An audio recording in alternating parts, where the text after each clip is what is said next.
I want to talk to you today about a teenage tragedy. And this is an absolute heartbreaker on many different levels. It's a teenage murder case playing out in Frisco, Texas, right in my backyard, that has really been hijacked by extremists on both sides of the spectrum. I want to tell you the real story about how a grieving family is caught in a disgusting race war between radicals on the far left and on the far right. And the most recent headlines barely scratch the surface on this tragedy, but I'm going to give them to give you where things are currently. Then I'm going to explain how we got here. Carmelo Anthony's Texas bond release sparks MAGA anger. Newsweek.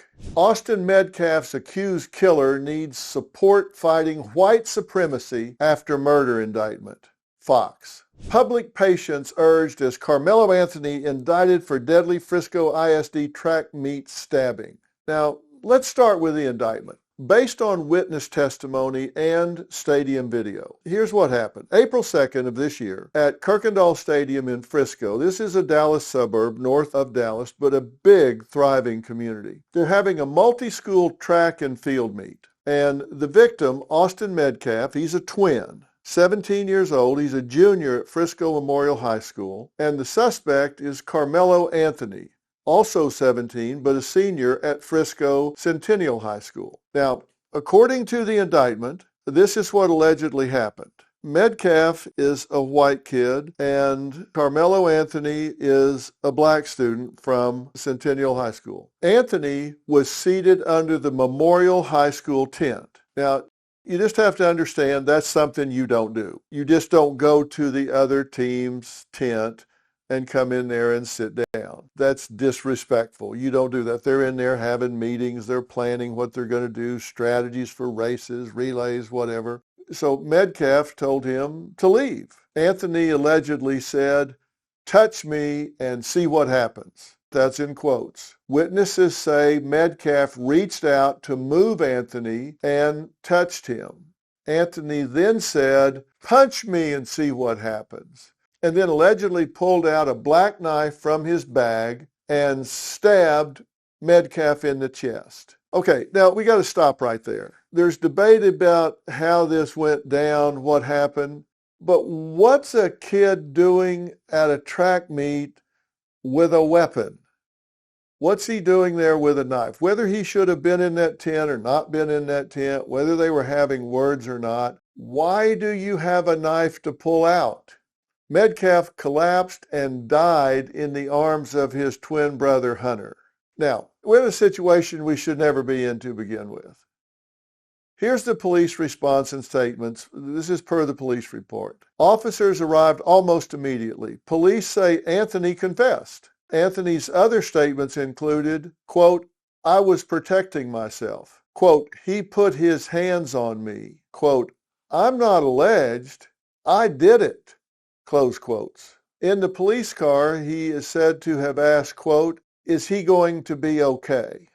Now, the officers reported blood was visible on Anthony's left middle finger. So now what happens? Clearly, there is a process which started with the arrest and grand jury and then the indictment.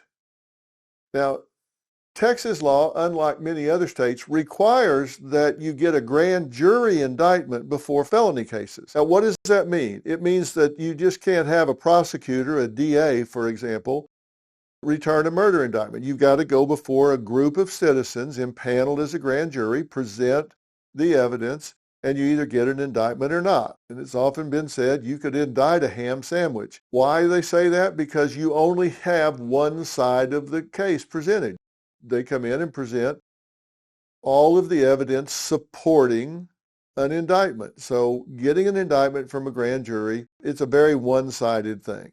And that's what happened here. They went into a grand jury, got an indictment for a felony, which in this case was murder, so they could proceed to trial. Though Anthony was arrested, he wasn't formally indicted on first-degree murder until 83 days. This is almost 3 months. Barely within the 90-day deadline because you've got a right to a speedy trial. So he was indicted barely within the 90-day deadline. Now, even though he's been indicted by a grand jury, there is a presumption of innocence until proven guilty. Now they've got him saying, hey, I'm not alleged, I did it. He had the knife, he had blood on his hands. I mean, there's a lot of evidence, of course, but we trust that justice will prevail. And as I said, this is a tragedy on so many levels. These are two young lives seriously impacted. One young man is dead. The other one has been charged with murder, and if convicted, his life is obviously ruined. He faces first-degree murder and could spend life in prison. Now, somehow, instead of this being a dispute between two kids at a track meet, radicals have made this about race. They've hijacked this incident to use for their own agenda. First, let's talk about radicals on the right. Shortly after the stabbing, a group called Protect White Americans held a rally at the stadium where the stabbing happened. They called Metcalf's death an act of racial violence. Now, Metcalf's father told the organization over the phone, "You're trying to create more race divide than bridging the gap. I do not condone anything you do." The leader for the organization told Metcalf, "You're creating more Austin Metcalfs with your weakness, sir." Now that leader is Jake Lang, who's currently a Republican candidate for the Senate in Florida, but he's in Texas, involved in this case. Now, how about the radical left? The spokesman for Carmelo Anthony's family has launched multiple racial tirades, and in the latest he said, and I quote, "This case is yet another example of what it means to be black in America, where even our self-defense is questioned, scrutinized, and politicized. My involvement, like many others, came as a direct response to the overwhelming hate threats and outside influence that have surrounded this case since day one." He then asked Anthony's supporters to stand with us in the fight against white supremacy, close quote. Now, okay, here's the thing. We're talking about self-defense and this being racially motivated. Well, one kid had a knife, and self-defense is when you believe that your life is in imminent danger. You're sitting under a tent, and somebody says, you need to leave. You're not supposed to be here. And a challenge, according to the defendant, is issued, touch me and see what happens. And a knife is produced and a stabbing occurs. Now, listen, state of mind is very important in self-defense cases. What was his state of mind? Did he perceive that his life was in imminent danger? Who knows? That's what we have trials for. Both sides have been screaming the other is receiving racial preference. Now, after his family asked for and had his bail reduced, I believe from $1 million to $250,000, which means you can put up 10%, $25,000, he was placed under house arrest with his father. So he stabs a kid to death at a track meet, and he's living at home with his father. Now, critics ask why a teen charged with murder who admitted it was granted a bond reduction and allowed to go home. Meanwhile, Anthony's family crowdsourced $500,000 while claiming they couldn't afford the initial bond. Then they moved into a rented home in a gated community in Frisco. A $900,000 rented home, which in Frisco, Texas is a pretty nice home. I don't know where you live, but in that community, this is a really nice home in a gated community. Reporters say they have observed luxury cars outside and lots of deliveries coming to the house. The victim's family, they receive far less public financial support. But come on, enough of this. We have a justice system. You can't try these in the court of public opinion. I wasn't in the tent. I don't know what his state of mind was. I don't know what kind of threats the family has gotten. They said they had to move because they felt in danger. Well, they're in a gated community now.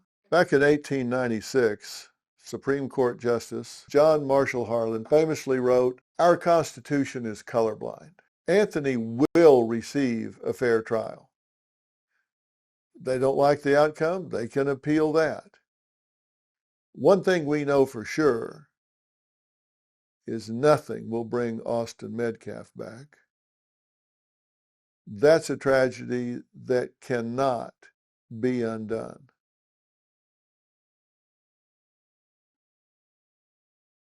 These people that are hijacking this case on one side or the other are forgetting about the tragedy. They're coming in and taking this and saying, we can use this to say this kid's being picked on. We can say this is white supremacy. We can say this is all throwing the race card up on the table, whichever side's this, that, or the other. What happened here is two kids got in an argument and one of them's dead. There needs to be justice in this case. And we always say, hopefully there will be an adult in the room. Seems like we've got too many adults in this room. And that's the real story. If you want to hear more real stories, you want to hear them every day, be sure and follow and subscribe so you don't miss an episode. Because I'm going to tell you the truth as I see it, whether it's easy to hear, hard to hear. I'm going to tell you the truth about what's going on, at least as I see it. I'll be here tomorrow. I hope you are too.